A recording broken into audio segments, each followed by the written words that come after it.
नमस्कार विद्यार्थी मित्रांनो, स्वागत आहे तुमचं एका नवीन व्हिडिओमध्ये। तर मित्रांनो, आज आपण पाहणार आहोत इयत्ता 12वी विषय हिंदी आणि या हिंदी विषयामधील प्रकरण क्रमांक 3 आहे सच हम नहीं सच तुम नहीं। या आधीचे 2 प्रकरणावरचे स्वाध्याय आपण अभ्यासलेला आहे, त्याची लिंक आपल्या डिस्क्रिप्शनमध्ये मिळून जाईल। मित्रांनो, कोणताही वेळ वाया न घालवता आपण व्हिडिओला सुरू करण्याच्या आधी आपण जर या चॅनलवरती नवीन असाल तर नक्कीच क्रिएटिव्ह मराठी या आपल्या लाडक्या यूट्यूब चॅनलला सबस्क्राईब करून टाका, कारण या चॅनलवरती असेच आपले 10वी आणि 12वीशी रिलेटेड व्हिडिओ येत असतात। त्यामुळे नक्कीच चॅनल सबस्क्राईब करा, बाजूचे बेल आयकॉन देखील प्रेस करा। तर चला कोणताही वेळ वाया न घालवता आजच्या व्हिडिओला सुरू करूयात। तर पहा, सच हम नहीं सच तुम नहीं या स्वाध्यायाचा संपूर्ण या प्रकरणाचा संपूर्ण स्वाध्याय आपण आजच्या व्हिडिओमध्ये कव्हर करणार आहोत। जे काही प्रश्न अवघड वाटत असतील, जे काही प्रश्न तुम्हाला उत्तर भेटत नसतील, त्याचं कमेंट बॉक्समध्ये कमेंट करा। नक्कीच मी त्याच्यावरती तुम्हाला उत्तर देण्याचा प्रयत्न करेल आणि त्यावरती देखील व्हिडिओ बनवण्याचा प्रयत्न करेल। तर चला व्हिडिओमध्ये सुरू करूयात। तर पहा मित्रांनो, आकलन कृती आहे पहिली, कविता की पंक्ती पूर्ण कीजिए।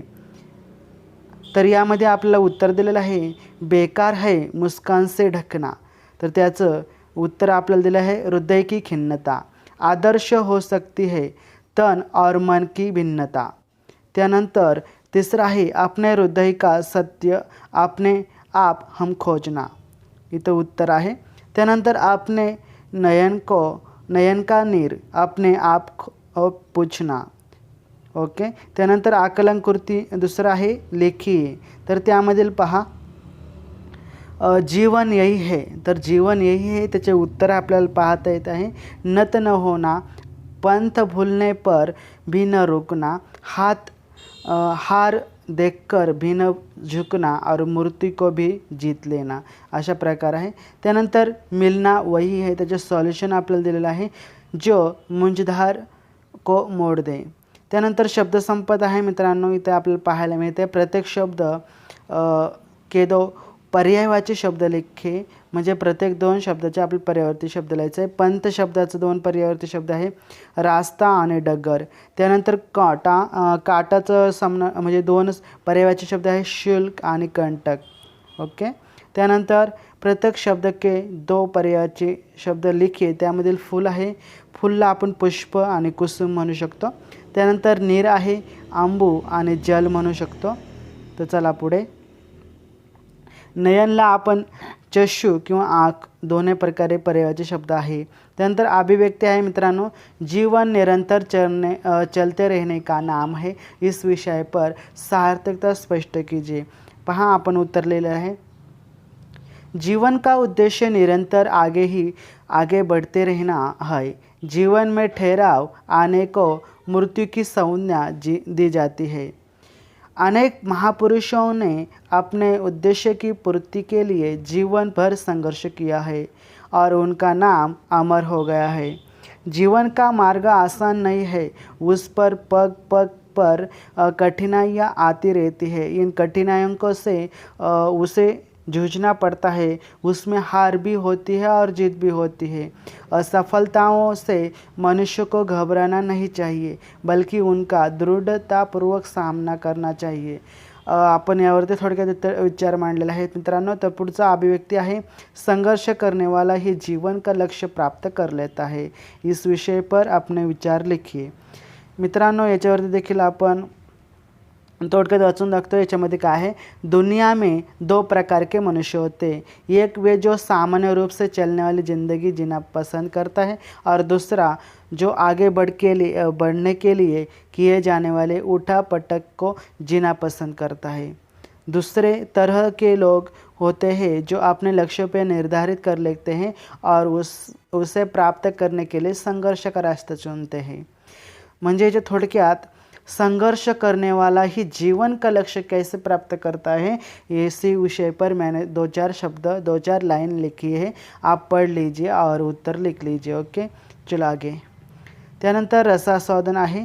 रसास्वादनमध्ये आंसुओं को पहुंचकर अपनी क्षमता पहचानना ही जीवन है, इस विषय पर अपने विचार लिखिए। डॉक्टर जगदीश गुप्ता द्वारा लिखित कविता है ये, आपको उत्तर दिख ही रहा होगा इस विषय का। आप उत्तर देख के लिख सकते हैं। त्यानंतर नई कविता अन्य कविताओं के नाम। नई कविता के अन्य कविताओं के नाम राम स्वरूपी चतुर्वेदी, विजय देवी शाही। त्यानंतर कवी डॉक्टर जगदीश गुप्ता की प्रमुख साहित्य कृतींचे नाम।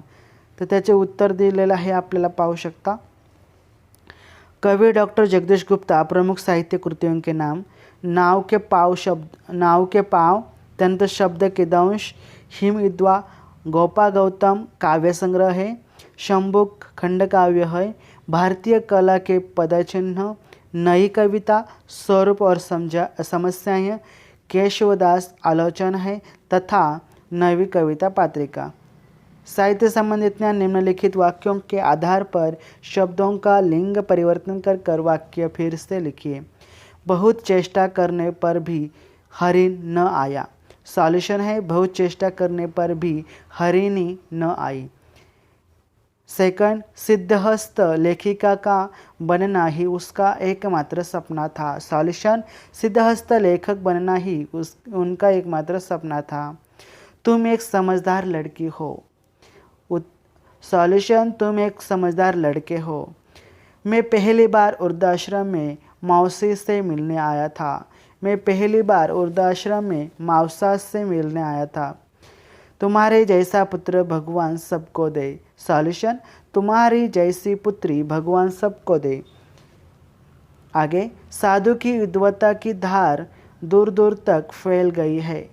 साध्वी की विद्वा की धार दूर दूर तक फैल गई थी। निम्नलिखित वाक्यों में आदर्श शब्द लिंग परिवर्तन वाक्य कीजिए। बूढ़े मर गए। सॉल्यूशन, बुढ़िया मर गई। वह एक 10 वर्ष का बच्चा छोड़ गया। वह एक 10 वर्ष की बच्ची छोड़ गई। असं आपल्याला उत्तर लिहायचं आहे। पहा इथे लक्ष द्या। तुम्हारा मौसेरा भाई माफ़ी मांगने पहुंचा था। भाई इथं तुम्हारा मौसेरी बहन, वचन लिंग परिवर्तन करना है। एक अच्छी सहेली, सहेली अच्छे मित्र। ओके, लिंग परिवर्तन। मित्रांनो, आपण जर व्हिडिओ शेवटपर्यंत पाहिला असेल तर नक्कीच धन्यवाद। चॅनल सबस्क्राईब करा, व्हिडिओला लाईक करा। तर भेटूया आपण नेक्स्ट व्हिडिओमध्ये। तोपर्यंत जय हिंद, जय महाराष्ट्र, वंदे मातरम।